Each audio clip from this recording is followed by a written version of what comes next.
Every war has a sound that soldiers never forget.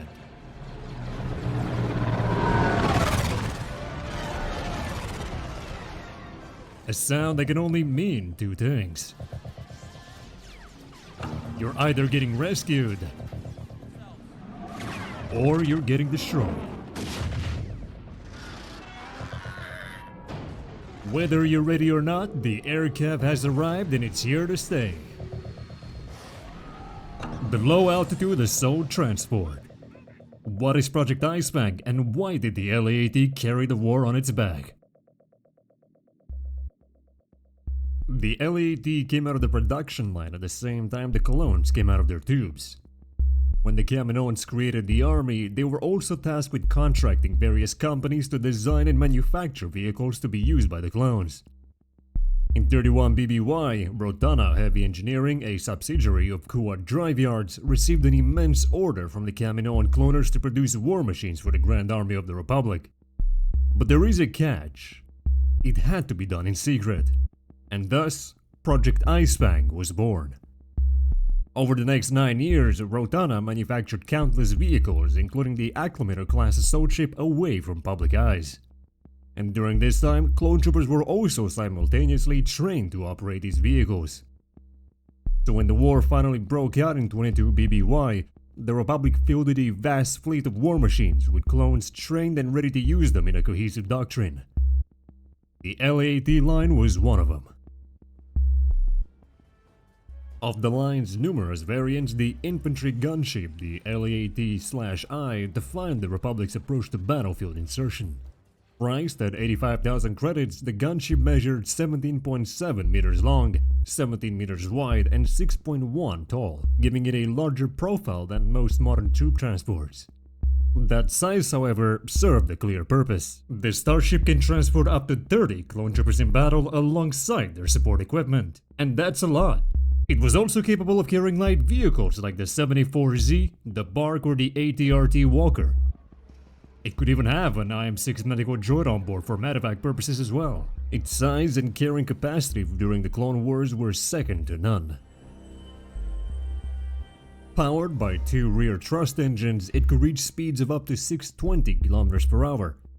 Maneuvering, hovering, and vertical takeoff were handled by 4 repulsor arrays distributed across the wings and main body, giving it an impressive agility for its bulk. And, as the name suggests, this vehicle was built to assault enemy positions and deploy troops as quickly as possible. Naturally, that meant it often operated on the front lines directly under enemy fire, so it was built to shoot back. The LAAT-I's armament was impressive. It could level an entire area before even deploying troops. It carried 3 anti-personnel laser turrets, 2 mounted on the chin and 1 on the rear, designed primarily for defense against infantry and small arms. Beyond that, it featured 4 beam lasers, 2 mounted on the wings and remotely operated by the co-pilot, and 2 on the bow that required direct operation. These were prominently seen during the first Battle of Geonosis, tearing through droid formations before the gunships even touched down. And yes, they were based on the same energy beam design later scaled up for the Death Star super laser. To defend against aerial threats, the LAAT-I carried 8 air-to-air missiles mounted beneath its wings. For heavier targets, it was equipped with 2 mass driver missile launchers capable of firing hypersonic projectiles. These missiles focused their explosive force into a narrow 2-degree cone, making them devastatingly precise.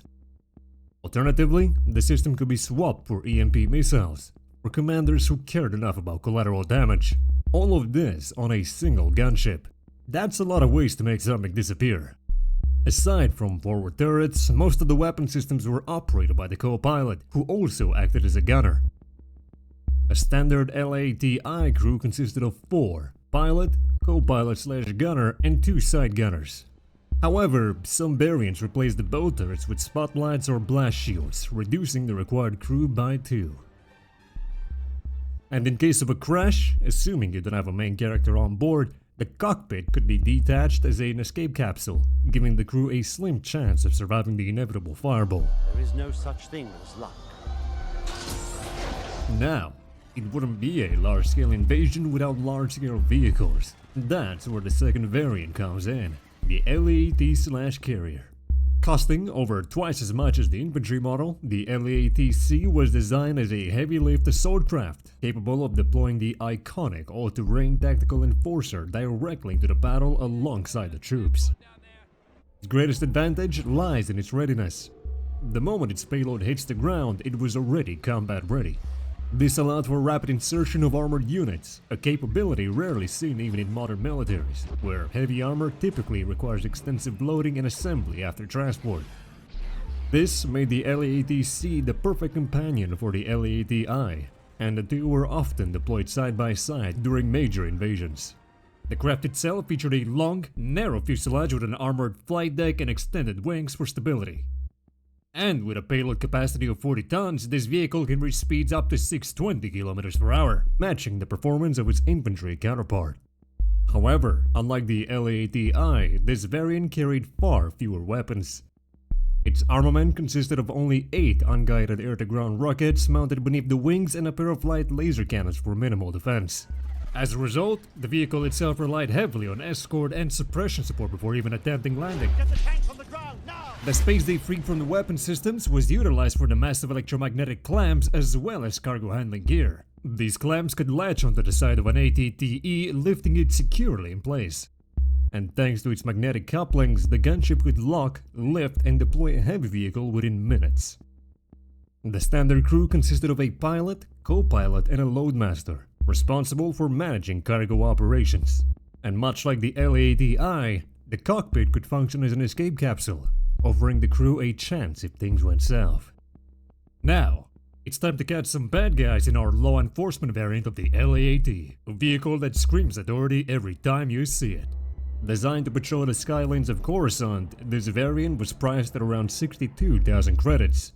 Measuring 11.5 meters long, 6 meters wide, and 5.5 meters tall, it was compact yet heavily armed for its intended role of rapid response craft. Some might even call it overkill, because in addition to its 2 forward-facing laser cannons and a rear-mounted tailgun, someone decided it also needed 2 missile launchers. And for a peacekeeping craft, that's quite the statement. Crewed by a pilot and co-pilot, the LAAT patrol could carry about a dozen troopers along with standard supplies or detainees. Later down the line as the war went on, the LAATs were provided with spaceflight capabilities, and a stealth variant was also produced. Though little is known about that model, as its details remain classified for obvious reasons. And naturally, all variants feature similar sensors and flight computers to streamline the process.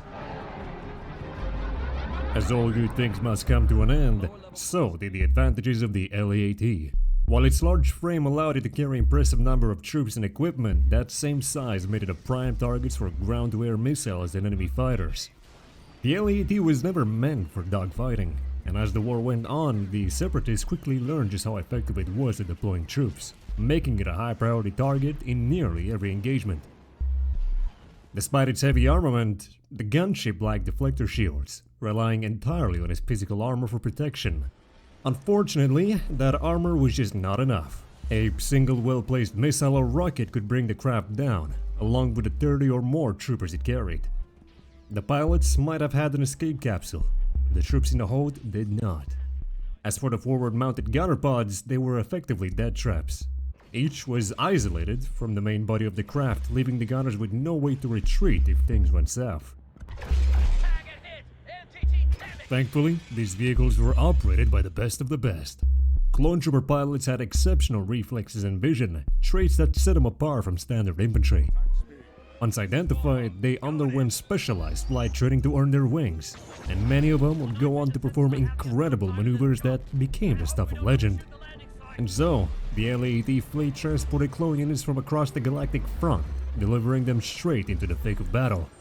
Meanwhile, police variants operated by the Coruscant security droids and Republic shock troopers maintained order in cities. Of course, every now and then a few stolen gunships found their way into the hands of low-level pirates, though most of these stories tend to end about just as well as you expect. As the Clone Wars came to an end, the mainline LAATs were gradually phased out in favor of newer, more specialized transport craft. However, the police patrol variant remained in limited service under the Galactic Empire, repurposed for stricter military operations rather than policing. In the years following the Clone Wars and especially after the Galactic Civil War, the LAAT saw only sporadic use among smaller factions and planetary defense forces. It turned into a relic of a bygone era. Aegis. Breaking her will be big money. Now, when compared to real-world aircraft, the LAAT closely mirrors the design and purpose of the Mi-24 Hind, but on a grander scale. Developed during the Soviet era by the Mil Moscow helicopter plant, the Mi-24 featured a distinctive dual cockpit layout and an integrated trip compartment, much like the LAAT. Its mission profile was also similar, to deploy infantry directly into combat while providing heavy fire support through its array of air-to-air and air-to-ground missiles as well as a front-mounted cannon. Without the LAAT, the logistics of the Grand Army of the Republic would have been a nightmare to handle. It was the connection between the acclimator assault ships and the battlefields where the clones would bleed. It was an angel of destruction,